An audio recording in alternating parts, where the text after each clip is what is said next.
अस्सलाम वालेकुम नाज़रीन, प्रोग्राम है आईसीसी वर्ल्ड कप का 2023 का वर्ल्ड कप इस वक्त जारी है और आज सेमीफाइनल हो रहा है और मैं हूं आपकी होस्ट शुमाइरा नवाज।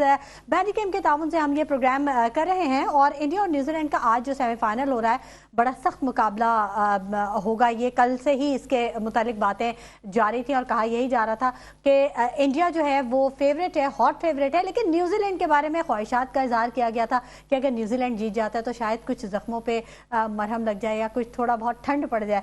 तो मतलब इन सब चीज़ों पे बात करेंगे और हमारे साथ जो स्टूडियोज में गेस्ट मौजूद हैं हमेशा की तरह किसी तारुफ के मोहताज नहीं है, आप डेली उनको मेरे साथ प्रोग्राम में देखते हैं। मोहम्मद जावेद खलील साहब हैं, स्पोर्ट्स एनालिस्ट हैं, और फरहान फरीद साहब हैं, स्पोर्ट्स एनालिस्ट हैं। मिर्ज़ा कमर बेग साहब सीनियर कमेंटेटर, इन्होंने भी हमें ज्वाइन कर लिया है और मजीद गेस्ट भी हमें ज्वाइन करेंगे। जैसे जैसे गेस्ट आते जाएंगे प्रोग्राम में उनका इंट्रोडक्शन में करवाती जाऊँगी और उनके तज्जिए से फिर हम इस्तेफादा हासिल करेंगे। बहुत शुक्रिया आप तीनों हज़रात का कि आप टाइमली हमारे प्रोग्राम के लिए यहाँ पर हाजिर हो गए। सबसे पहले मैं बात करना चाहूँगी खलील साहब आपसे, इंडिया और न्यूजीलैंड का सेमीफाइनल है। जैसा कि हम कल से ही बात कर रहे थे कि हॉट फेवरेट है इंडिया और अभी उसकी जो परफॉर्मेंस है वो भी खासी बेहतर रही है। स्टार्ट बड़ा अच्छा किया इंडिया ने। जी शुमाइला, बहुत शुक्रिया। बिस्मिल्लाहिर्रहमानिर्रहीम। देखिए शुमाइला, कल भी मैंने ये बताया था जिस तरीके से मिर्ज़ा साहब ने जो रेटिंग की थी दोनों टीमों की, तो उन्होंने न्यूजीलैंड को जो है 55 और इंडिया को जो है 45 पर रखा था, जबकि मैंने इसके उलट बताया था कि 55 जो है इंडिया को रखेंगे हम और यहाँ पे 45 जो है न्यूजीलैंड को रखेंगे। तो आज जिस तरह से जब टॉस हुआ, टॉस जीत लिया इंडिया ने, फिर उन्होंने बैटिंग करने का फैसला किया, तो उनके बैटिंग करने का फैसला जो है वो सही साबित हुआ और उनके कप्तान रोहित शर्मा तेज़ खेलते हुए, जिस तरह कल मैंने बताया था कि तेज़ खेलने की सलाहियत रखते हैं वो, तो उन्होंने जो तेज़ बैटिंग की और 29 गेंदों पर 47 रन बना करके वो आउट हुए। बहुत ज़बरदस्त कैच किया केन विलियमसन ने। और इस किस्म की जो फील्डिंग है, मैंने कल आपको बताया था कि फील्डिंग भी डिफरेंस है अगर, तो वो न्यूजीलैंड और इंडिया के दरमियान न्यूजीलैंड की ज़्यादा बेहतर है, तो वहाँ हमें फील्डिंग देखने को मिली। बहुत शानदार कैच किया केन विलियमसन ने। रह गई बात कि आज जो सेमीफाइनल है इसके अंदर जो कौन सी टीम जो विन होती है, तो यहाँ हमने जिस तरीके से रेट किया है तो उसी तरीके से आज देखने को मिल रहा है।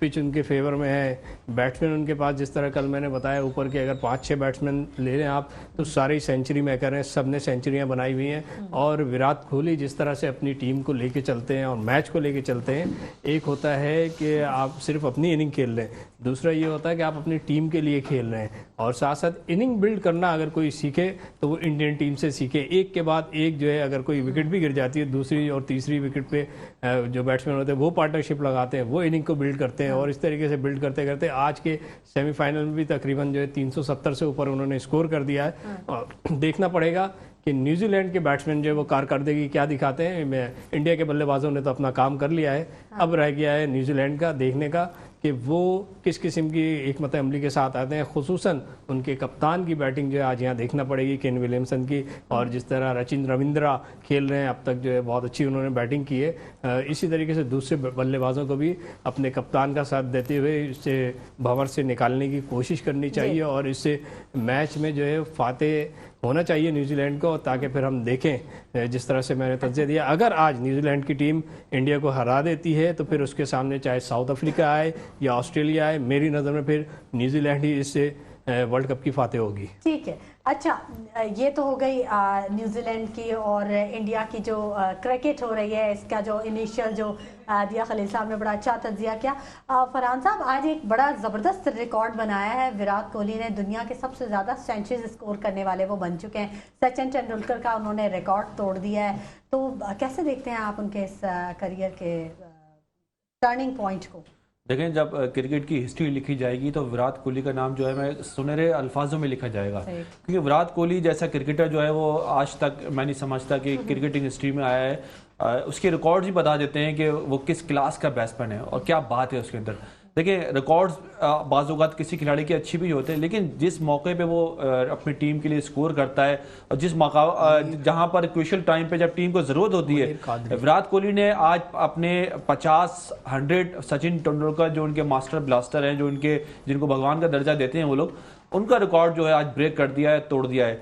आज सचिन तेंदुलकर भी जो है वो काफी खुश होंगे, क्योंकि पिछली दफा इसी ग्राउंड के ऊपर सचिन तेंदुलकर मौजूद थे, विराट कोहली जो है वो बदकिस्मत रहते और 92 रन बना के आउट हो गए थे, सेंचुरी नहीं बना सके थे। लेकिन आज विराट कोहली ने जो है न सिर्फ वो रिकॉर्ड तोड़ा, बल्कि वर्ल्ड कप में अगर देखें तो उनकी 6 निफ्ट सेंचुरियां हैं और 3 सेंचुरियां, मतलब क्या रिकॉर्ड बनाया प्लेयर ने। देखिए जब वर्ल्ड कप शुरू हो रहा था कि तो सबसे पूछे थे कि कौन इस वर्ल्ड कप का टॉप स्कोरर होगा, तो किसी ने विराट कोहली को रीट नहीं किया था। मैंने विराट कोहली का नाम लिया था उस वक्त, मैंने कहा था विराट कोहली जो है ना, आप विराट कोहली को बिल्कुल अंडरस्टिमेट नहीं करें, क्योंकि विराट कोहली की वो क्लास है कि इंडियन के पास शिमन गुल भी मौजूद हैं, रोहित शर्मा भी मौजूद हैं, और दुनिया के हर खिलाड़ी के पास देखिए डबल सेंचुरी भी बनाई, वहां पर उन्होंने सेंचुरी बनाई है। लेकिन विराट कोहली 750 से करीब तकरीबन रन इस वर्ल्ड कप में बना चुके हैं और मुसलसल कंटिन्यू परफॉर्मेंस दे रहे हैं, और ऐसे मौके पे परफॉर्म करते हैं। आज भी देखें जब रोहित शर्मा ने ऊपर से इतना अच्छा स्टार्ट दे दिया था, तो शिमन गुल जो है वो हिटिंग करे, तो विराट कोहली ने कोई वहां पर स्ट्रगल नहीं की, उन्होंने इनिंग को बिल्ड किया और अपने उनको पता था।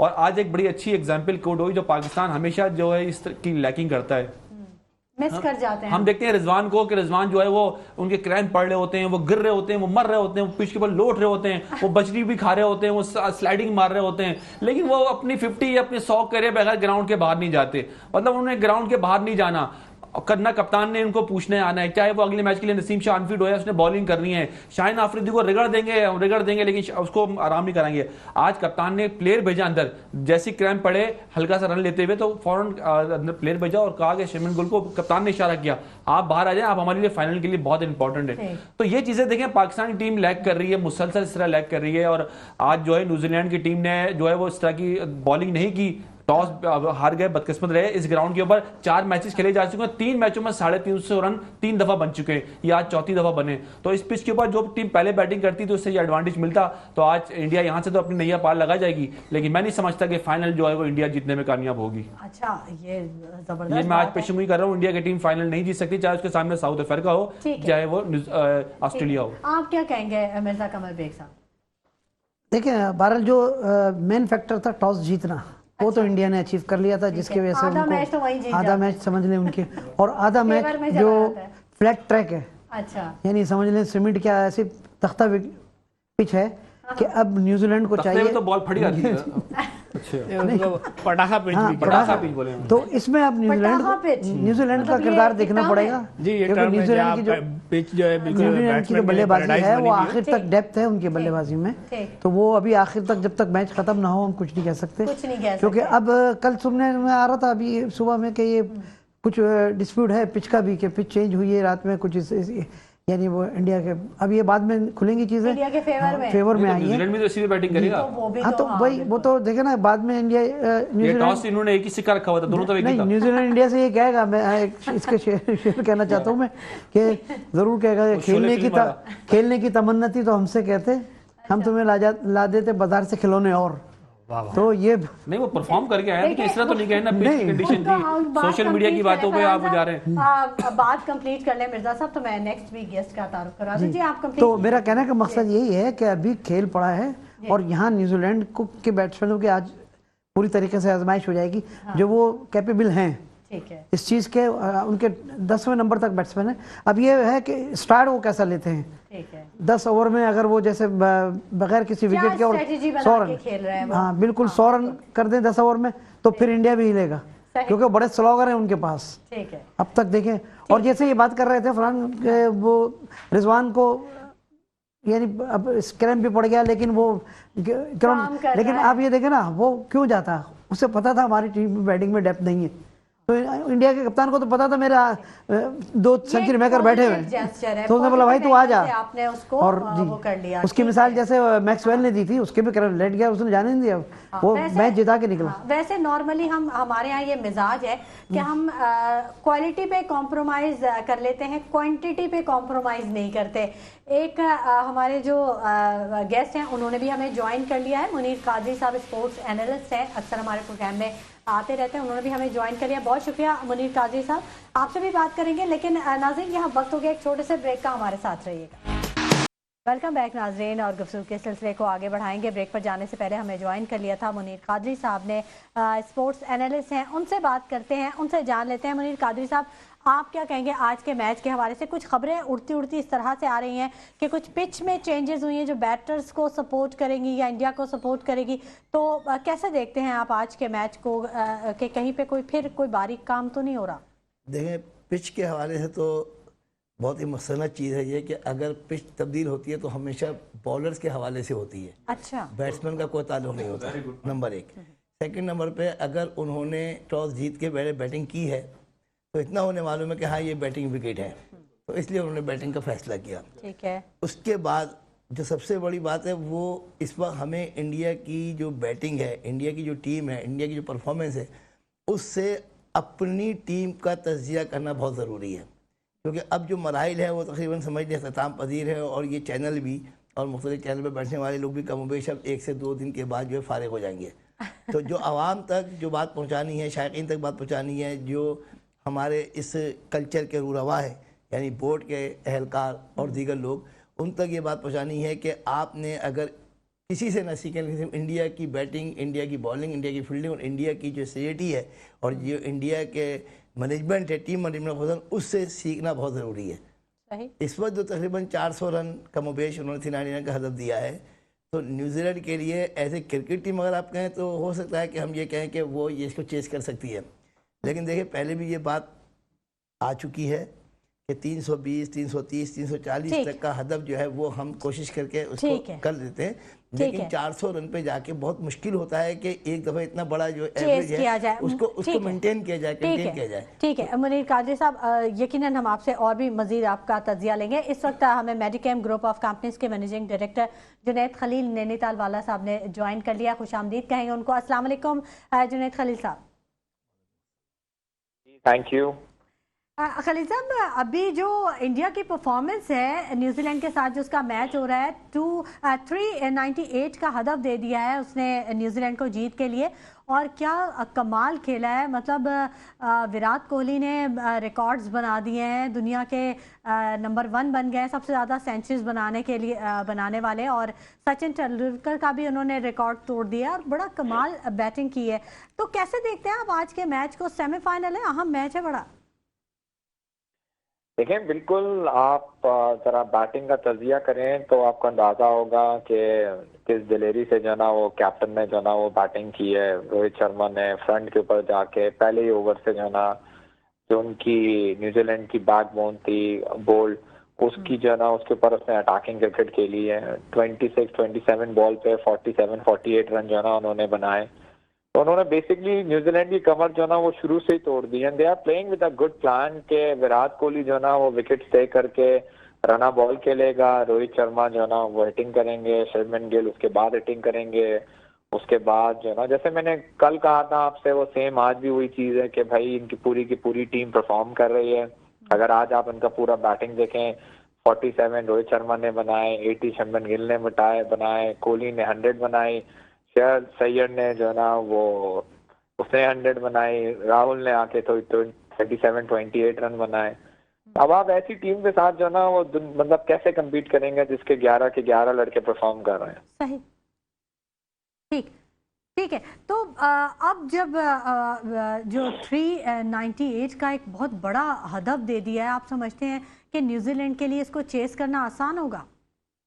देखिए, अभी एकदम से जो ना वो इंडिया बॉलिंग करने के लिए आएगा, स्विंग शुरू हो जाएगी, and then we will gonna start saying कि बॉल चेंज हो गई है।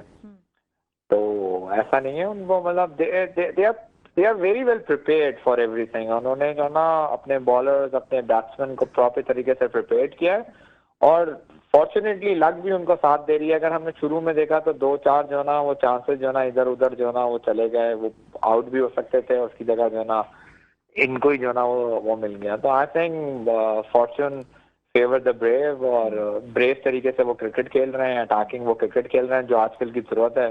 50 ओवर्स को उन्होंने पूरा प्लान करके रखा हुआ है। वो 4 साल से इसको प्लान कर रहे हैं, और आइंदा आने वाले 4 साल भी प्लान करेंगे। ये वर्ल्ड कप खत्म होगा, हमें नजर आएगा जो रोहित शर्मा जो ना वो स्टेप डाउन होगा 50 ओवर क्रिकेट से, और कोई ना कोई नया कैप्टन जो ना तैयार होगा अगले 4 सालों के लिए। एक जमाने में ये प्लानिंग ऑस्ट्रेलिया करता था। जी जुनैद साहब, मुनीर कादरी साहब से अभी हमारी बात हो रही थी, हमारे साथ स्टूडियोज में मौजूद हैं, स्पोर्ट्स एनालिस्ट हैं। तो उन्होंने बड़ी एक अच्छी बात कही कि सारी चीज़ें अपनी जगह ठीक है, जो गलतियां हमने की उससे तो सीखने की ज़रूरत है ही, क्योंकि अपनी गलतियों को सुधारने के लिए गलतियों को समझना और उससे सीखना बहुत ज़रूरी है। लेकिन दूसरी जानिब हमें इंडिया से भी सीखने की बहुत ज़रूरत है, इवन कि हमारे ना सिर्फ खिलाड़ियों को बल्कि हमारी मैनेजमेंट को भी इन चीज़ों पे नज़र रखनी होगी और उन चीज़ों को सीखना होगा जिनको हम लैक करते हैं। देखिए, हम माशाल्लाह पाकिस्तानी जो है ना अक्ल कुल हैं, हमें किसी से कोई चीज़ सीखने की ज़रूरत नहीं है। हम one of the most smartest com in the world है। जो हमारे कप्तान हैं, जो हमारे सेलेक्टर्स हैं, जो हमारे पीसीबी के चेयरमैन हैं, उनको सब आता है और वो हर वो चीज़ जो ना वो करते हैं जो जो जो जो सही होती है, और at the end of the day उसके रिजल्ट जो ना वो गलत होते हैं। अगर हम अपनी माजियों की गलती से सीख लेते और हम सीखने की कैपेबिलिटीज रखते हैं तो शायद हम इस मुकाम पर नहीं पहुंचे हुए होते। एग्जाम्पल, हमारे कैप्टन ने पूरे वर्ल्ड कप में हारिस रऊफ की जो ना पैथेटिक जो ना वो परफॉर्मेंस थी, आखिरी मैच भी उन्होंने उसको खिला दिया। गलती के मतलब एक होता है आइडेंटिफिकेशन ऑफ अ मिस्टेक और फिर अपनी गलती को जो है ना जस्टिफाई करना। हम हमेशा अपनी गलती को जस्टिफाई करते हैं और हम इसी तरीके से करते रहेंगे और हमारे अंदर कोई तब्दीली नहीं आएगी और मे भी 4 साल के बाद हम सेम रोना रो रहे होंगे। और अगर हम वर्ल्ड कप के सेमीफाइनल में और फाइनल में पहुंच भी गए तो उसमें हमारा ताल्लुक नहीं होगा, कुदरत का ताल्लुक होगा। अल्लाह मियां कहीं ना कहीं से हमारी एडजस्टमेंट करके, हमारी दुआएं सुन के हमें सेमीफाइनल और फाइनल जितवा देगा। ठीक है। अच्छा, हमारे साथ फरहान फरीद साहब आपसे कुछ पूछना चाह रहे हैं। फरहान फरीद साहब, मुख्तसर सवाल कीजिएगा। अस्सलाम वालेकुम। जैसे आपने कहा कि हम अगर सेमीफाइनल या फाइनल में पहुंचते हैं तो यही सेम बात जो है रमीज राजा बोलते रह गए कि हम फाइनल में तो पहुंचे T20 के वर्ल्ड कप में, एक सेमीफाइनल खेले, आप हमसे और क्या एक्सपेक्ट करते हैं। 2003 के वर्ल्ड कप के बाद वकार यूनुस को फारिग कर दिया गया एज ए कैप्टन, सब खुश हो गए। 2007 के बाद इंजामुल हक ने रिटायरमेंट का ऐलान कर दिया, सब खुश हो गए, कैप्टन चले गए। 2011 के बाद शाहिद आफरीदी कप्तान चेंज करो, हट गए। फिर मिसबाह हक पे बारी आई, कप्तान हट गए 2015 के वर्ल्ड कप में। फिर 2019 के वर्ल्ड कप में कहा गया सरफराज अहमद को किया जाए, वर्ल्ड कप हरा दिया। तो कप्तानी चेंज करने के बाद हम खुश हो जाते हैं, थोड़ी देर के ठंडा सांस लेते हैं, लेकिन हम पीछे जो बहुत बड़ा हमारा पैकेज है देखते हैं, गंद हमारी वो साफ नहीं होती, उसकी तरफ कोई तवज्जो नहीं देता। पर कप्तान चला गया, पीछे मैनेजमेंट क्या कर रही है, आपकी सोच चेंज नहीं हो रही। आपका मतलब जब तक आपका कल्चर चेंज नहीं होगा, आपकी सोच नहीं बदलेगी, आप कैसे करेंगे? कप्तान क्या मसले का हल है खाली? देखिए, एक्चुअली मसला बेसिकली कप्तान का हमारे साथ ये है कि 92 वर्ल्ड कप के बाद से जो है ना हमारे एक नया किस्म का ट्रेंड जो है ना वो शुरू हो गया कि कैप्टन जो है ना वर्ल्ड कप के अंदर अपनी टीम जो है ना सेलेक्ट करता है। And at the end of the day जब वो अपनी टीम सेलेक्ट करता है तो he is basically responsible for all the result, चाहे वो इंजमाम हो, चाहे वो शाहिद आफरीदी हो, चाहे वो आज बाबर आजम हो।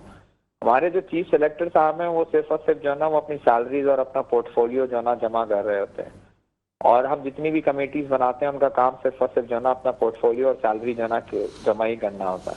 अदर देन दैट जो है ना we are not responsible for anything. तो अगर आप मुझसे आज पूछेंगे तो बाबर आजम ने अपनी टीम सेलेक्ट की थी और अगर वो डिलीवर नहीं कर सका तो I think he should resign और किसी और को मौका दिया जाए।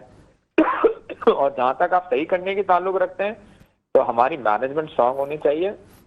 2007 या 2011 के वर्ल्ड कप के अंदर रिकी पॉन्टिंग ने जो है ना ऑन प्रेस एक बयान दिया था कि मैं ये चाहता हूं कि फलाना प्लेयर जो है ना वो मेरी टीम में शामिल हो, बट चीफ सेलेक्टर ने मुझे इस चीज की इजाजत नहीं दी और मैं बीइंग एन ऑस्ट्रेलियन कैप्टन उसको अपनी टीम में शामिल नहीं कर सका।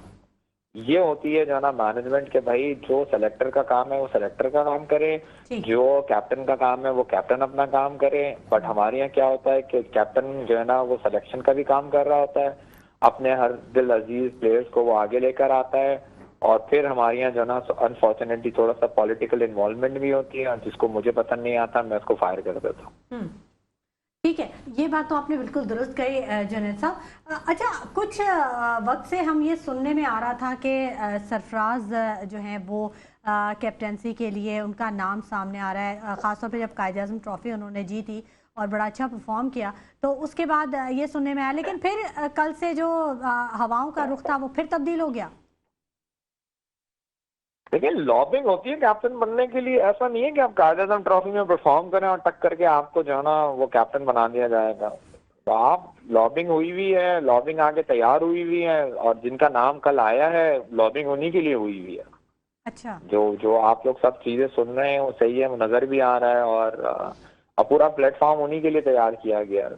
तो आप देखेंगे अनकरीब जो है ना वो पहले T20 के कैप्टन बनेंगे और उसके बाद आहिस्ता आहिस्ता सारी जो है ना चीजों को जो है ना वो टेक ओवर कर लेंगे। अच्छा, बट आज पर्सनली अगर आप मुझसे पूछें तो दुनिया में कभी भी जो है ना वो फास्ट बॉलर अच्छे कप्तान साबित नहीं हुए। आइदर या तो अच्छा ऑलराउंडर होना चाहिए या कप्तान हमेशा अच्छा बैट्समैन होना चाहिए। फास्ट बॉलर जो है ना वो हमेशा से जो है ना वो ना कामयाब जो है ना वो कैप्टन ही जो है ना हो रहा है। क्यों, क्या इसकी क्या वजह होती है? क्या एग्रेशन उनमें ज्यादा होता है? अब देखिए हमारे कोचेज ये कहते थे कि फास्ट बॉलर बनने के लिए ना आपका दिमाग जो है ना वो खराब होना चाहिए। जितनी तेजी से, अगर आपने अक्सर शोएब अख्तर की जो है ना वो डिस्कशन भी सुनी हो, कितनी जोर से आके वो अपने घुटने के ऊपर जो है ना वो जोर मारते थे, ये कोई अक्लमंद आदमी काम नहीं कर सकता। ये जुनूनी लोग होते हैं जो बेसिकली फास्ट बॉलर बनते हैं। और अगर आपने नॉर्मली फास्ट बॉलर को देखा भी होगा, एक शॉट लगा टक करके उसको होता है मैं बैट्समैन के मुंह पे बॉल मार दूं, ये कोई सेंसिबल आदमी ये काम नहीं कर सकता। और जिस प्रकार ठीक है जुनैद साहब, आपसे ना गुफ्तगू करना चाह रहे हैं खलील साहब भी, जावेद खलील साहब भी और मिर्ज़ा कमर बेग साहब भी। मुख्तसर टाइम आप ले लें। अस्सलाम वालेकुम जुनैद भाई। जी पूछे।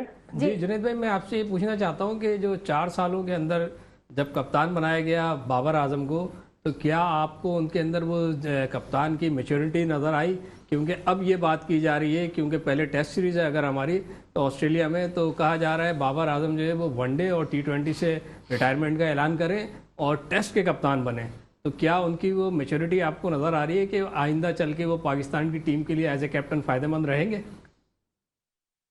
देखिए मेच्योरिटी तो सारी चीजें साइड में होती है, at the end of the day result होते हैं। और जब कोई आदमी जितना भी मेच्योर्ड और रिजल्ट ना दे सके तो at the end of the day वो तो हमारे लिए बेकार ही है। अगर आप मुझसे पूछेंगे बाबर आजम की कोई परफॉर्मेंस एज अ कैप्टन है, तो बिल्कुल कोई कैप्टन नहीं है। इवन जो हमने T20 वर्ल्ड कप का फाइनल भी खेला तो ये भी हमें पता है कि हमने किस तरीके से खेला। और खुद कैप्टन बनने के बाद जो उनकी अपनी अप्रोच थी, वो अप्रोच भी उनकी जो है ना वो बिल्कुल थोड़ी सी सेल्फिश हो गई। वो अपने रन बनाना शुरू हो गए और टीम उसकी वजह से हारना शुरू हो गए। तो आई डोंट थिंक सो कि जी मतलब अगर मैनेजमेंट में डिसीजन लेना ही है तो वंस ऑफ ऑल जो है ना डिसीजन लेना है। हमारे यहाँ जो है ना लेग पुलिंग बहुत ज्यादा है।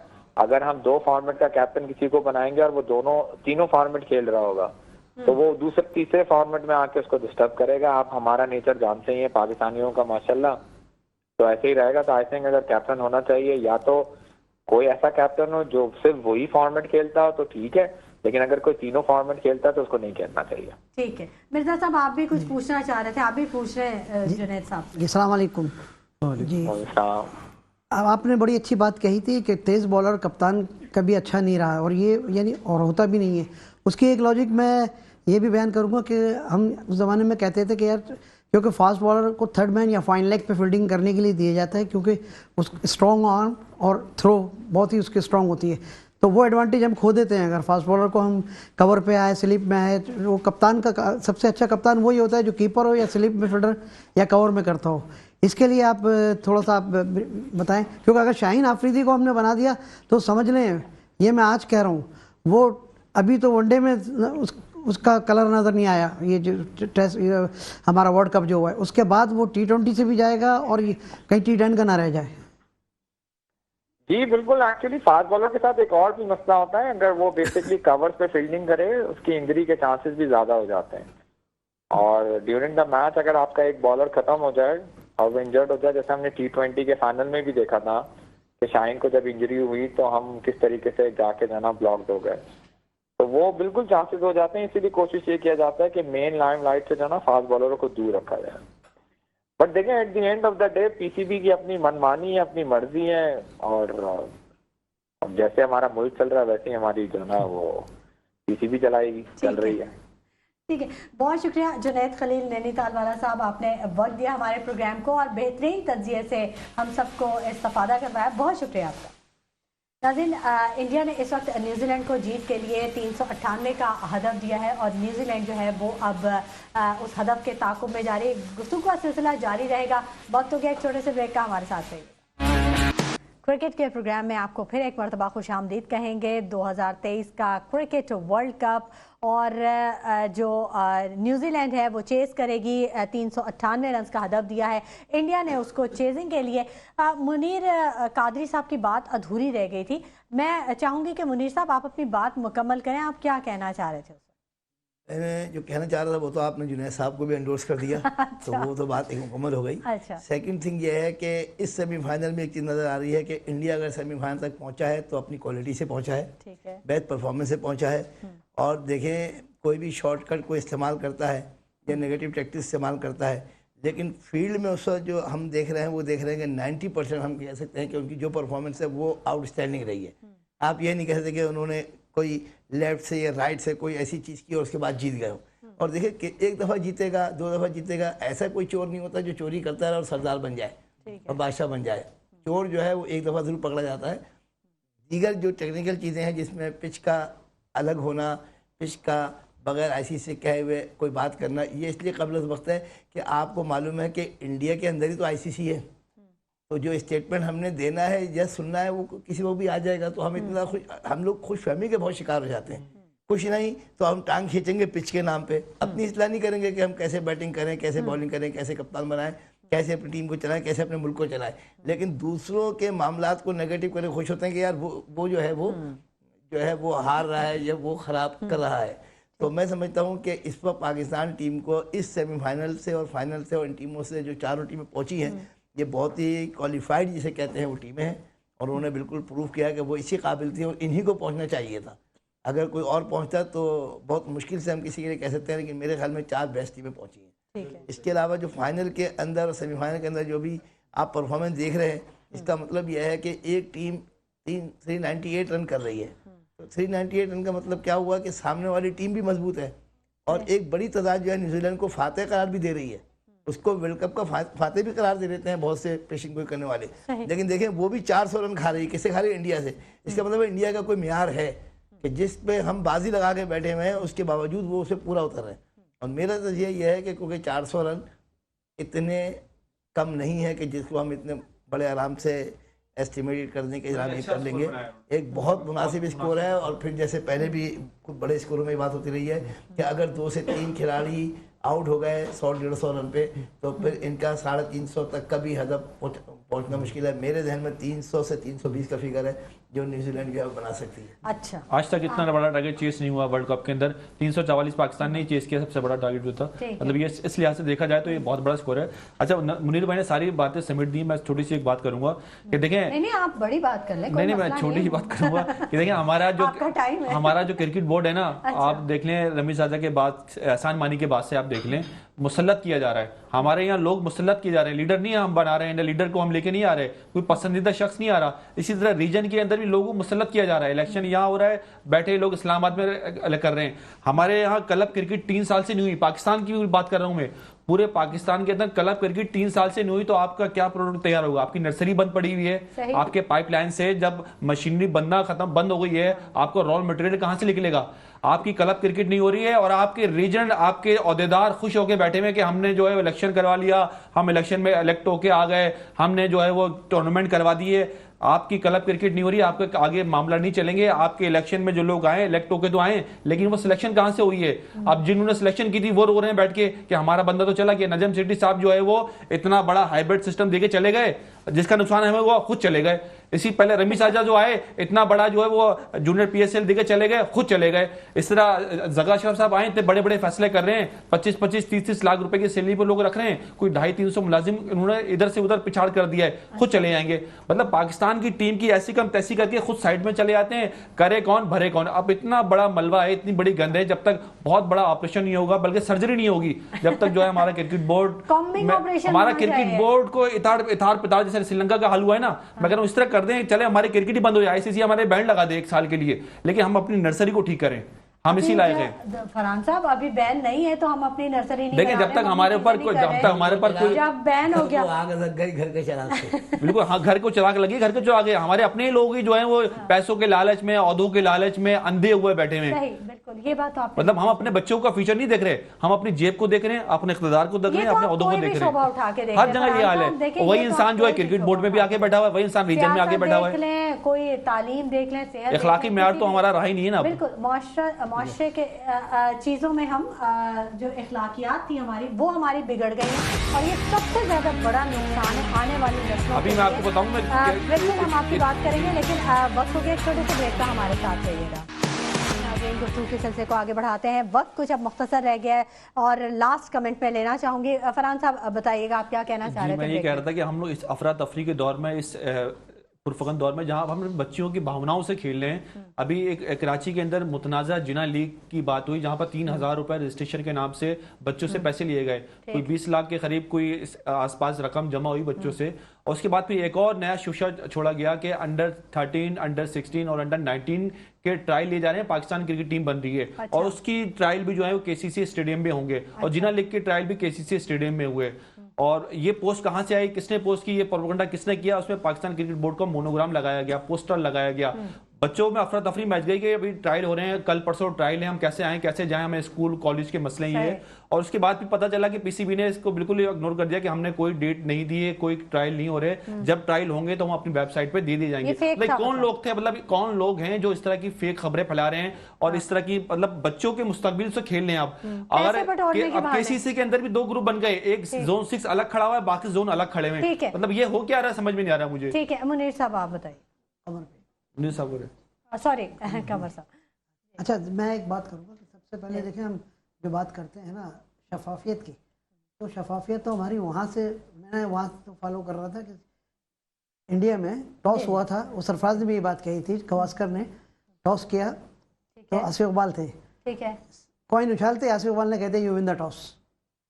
अच्छा, अब आप समझे बारीकी को। खैर बालो, वहाँ से और चीज़ें चली हैं कि हम इस तरह से प्रमोट करते हैं अपने एक्स क्रिकेटरों को जो इन्वॉल्व थे, कहते हैं नहीं उसको ले आओ, जैसे माजरत के तौर पे शर्जील खान है, आमिर, ये इन्होंने इनके सामने आया हुआ ये वाक़या। ठीक है, तो भाई जब तक पनिश नहीं होगी आप ना खिलाएं, खेलो डोमेस्टिक खेलो, लेकिन कंसिडर नेशनल लेवल पे ना करें। आपने खिलवाड़ किया है पाकिस्तान स्टार के साथ। दूसरा मैं ये बात कहूँगा, जो बीच में ये बात हो रही थी अभी कि एज का आपने कहा ना, एज फैक्टर, देखिए एज फैक्टर में हमारे यहाँ क्रिकेटरों पर इस तरह से जुल्म किया गया है कि बीच में जो है कादिर साहब जानते होंगे कि डोमेस्टिक में ये किसने पाबंदी लगाई थी कि वो जो 30 साल से ऊपर जो है ना वो रीजन नहीं खेलेगा, इस तरह की। अब 30 नहीं है, क्रिकेट में भी हुई है, हमारे साहब कादिर साहब जानते होंगे कि 30 साल में तो बैट्समैन तो तैयार होता है 30 साल में। देखिए बात कर रहे हैं हम आज जो सेमीफाइनल के ऊपर, तो सेमीफाइनल पे जिस तरीके से मुझे नजर आ रहा है, जब 398 रन का टारगेट दिया है और जहाँ ये बात की जा रही है कि आईसीसी की इजाज़त के बगैर जो इंडिया ने जो वो बैटिंग जिस पिच पे मैच होना था वो चेंज करके अपनी मर्जी की पिच ले लिए, बाद में जो है इसके तस्दीक की जाएगी, ये सारी चीज़ें चल रही हैं। दूसरी बात यहाँ कि जिस तरह आपने बात की थी मेरिट के ऊपर कि क्यों हो रहा है हमारे बोर्ड के अंदर और खिलाड़ियों के साथ ये सारी चीज़ें हो रही हैं, तो उस पर मैंने कुछ शायरी की है कि प्यार मोहब्बत से भला कौन माना है, प्यार मोहब्बत का अब कहाँ ज़माना है, जब तलक ना उतारोगे इनके चेहरे से ज़बरदस्ती निकाब, तब तलक ना इनका हो पाएगा एहतसाब। ठीक है, बहुत अच्छे, बहुत अच्छे। मुनीर साहब आप। अच्छा, सेमीफाइनल के हवाले से तो मुख्तसर जुमला यही है कि इंडिया आज जीत कर फाइनल में पहुंच ही जाएगा। जी जी। और न्यूजीलैंड अपनी परफॉर्मेंस से बता गया कितनी हद तक वो सेमीफाइनल में जाने के लिए मुतमईन था। ठीक है। अलबत्ता पाकिस्तान के लिए ये लम्हा शुक्रिया है कि अगर तमाम सामने वाली टीमें आपके जैसा नहीं खेल रही बल्कि अपने जैसा खेल रही है तो आप उन जैसा क्यों नहीं खेल? ठीक है, ठीक है, बहुत बहुत शुक्रिया मुनीर कादरी साहब, मिर्ज़ा कमर बेग साहब, फरहान फरीद साहब और मोहम्मद जावेद खलील साहब, आप सबका बहुत शुक्रिया। इसी के साथ प्रोग्राम का वक्त अपने अख्ताम को पहुँचता है। शुमाइरा नवाज़ को इजाज़त दीजिए, अपना बहुत ख्याल रखिएगा, अल्लाह ने